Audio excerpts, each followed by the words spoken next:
بسم اللہ الرحمن الرحیم۔ السلام علیکم ورحمۃ اللہ وبرکاتہ۔ ناظرین کرام، آپ دیکھ رہے ہیں زمزم گرافی گجرات فائلز پس پردہ حقائق کا انکشاف۔ اس کتاب کا سلسلہ جاری ہے۔ آئیے شروع کرتے ہیں۔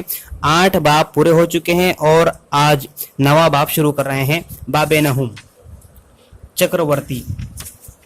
میں نے اشوک نارائن سے گزارش کی تھی کہ چکرورتی سے میرے لیے سفارش کر دیں کہ ان دنوں وہ میڈیا سے دور رہنا پسند کرتا تھا۔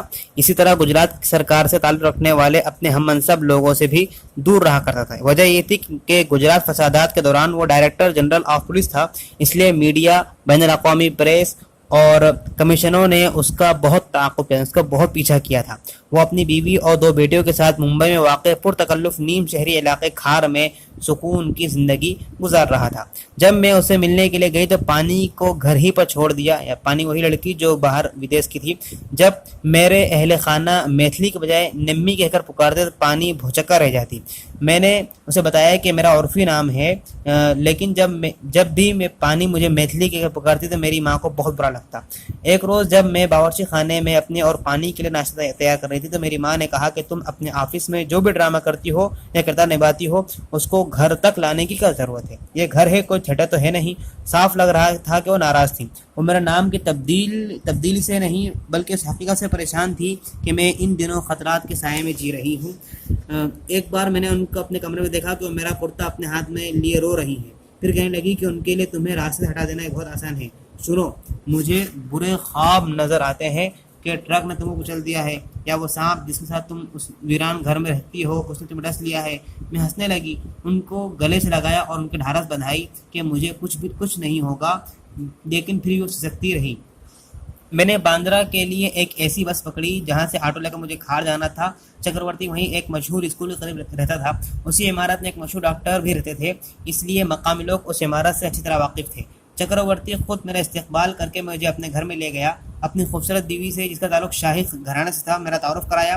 رہائشی کمرے کی روشنی بہت دھیمی تھی، اس وجہ سے مجھے فکر ہو رہی تھی کہ اتنی دھیمی روشنی میں کوئی فوٹیج کیسے ریکارڈ کر پاؤں گی۔ ان سے کیا بہانہ بناؤں؟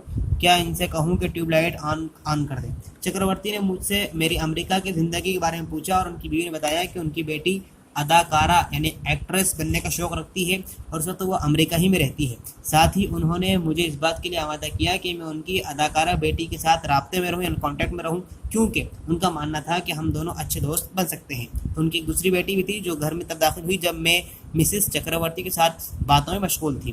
چھوٹی بیٹی ایک معروف ایئر لائنز کمپنی میں اسٹیورڈ کی ملازمت کر رہی تھی۔ گفتگو کے دوران اس نے بتایا کہ کیسے مشہور شخصیات فلائٹ کے دوران بد اخلاقی پر اتر آتی ہیں۔ 1 مہینے کے اندر 3 بار میں چکرورتی سے ملی۔ پہلی ملاقات بہت مختصر تھی۔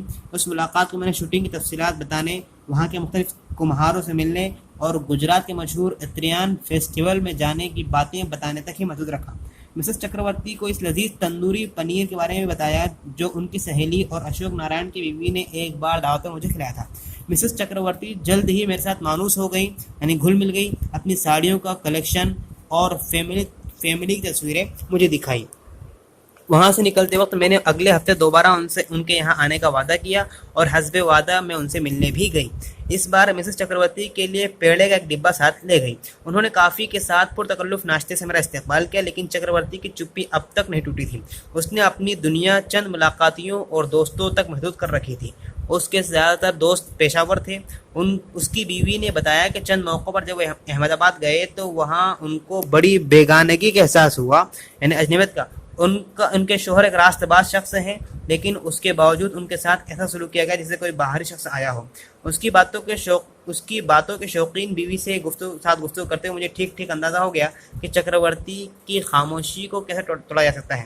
میں نے ان تمام افسران کے نام گنوانا شروع کر دیے جن سے میں گجرات میں مل چکی تھی، اور جتنی باتیں سنی تھی ان کے بارے میں بتانے لگی۔ یہ سب کچھ میں نے بہت بھول پن اور ہیبت کے اظہار کے ساتھ بیان کر رہی تھی۔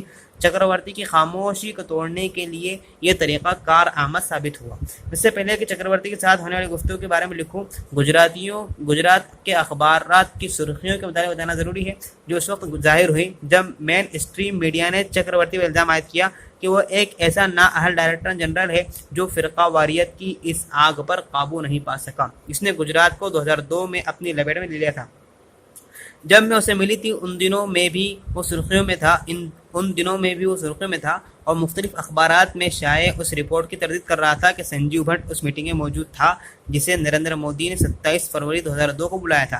البتہ گواہوں کی اکثریت بشمول اس کانسٹیبل کے جس نے سنجیو بھٹ کی بات کی تصدیق کی تھی یہ کہہ کر بعد میں سب مکر گئے، یعنی انکاری ہو گئے، انکار کر دیا کہ سنجیو بھٹ نے ایسا کہنے پر انہیں مجبور کیا تھا۔ ظاہر ہے سنجیو بھٹ کے دعووں میں زیادہ دم نہیں تھا۔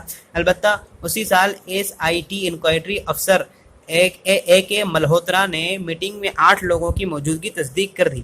ان 8 افراد میں وزیر اعلیٰ نریندر مودی، کارگزار چیف سیکرٹری سورن کانت ورما، ایڈیشنل چیف سیکرٹری برائے داخلہ اشوک نارائن، DGP کے چکرورتی، احمد آباد commissioner of police PC Pandey, secretary برائے داخلہ کے نیتانندم، پرنسپل سیکرٹری برائے وزیر اعلیٰ PK مشرا اور سیکرٹری برائے وزیر اعلیٰ انل مکم شامل تھے۔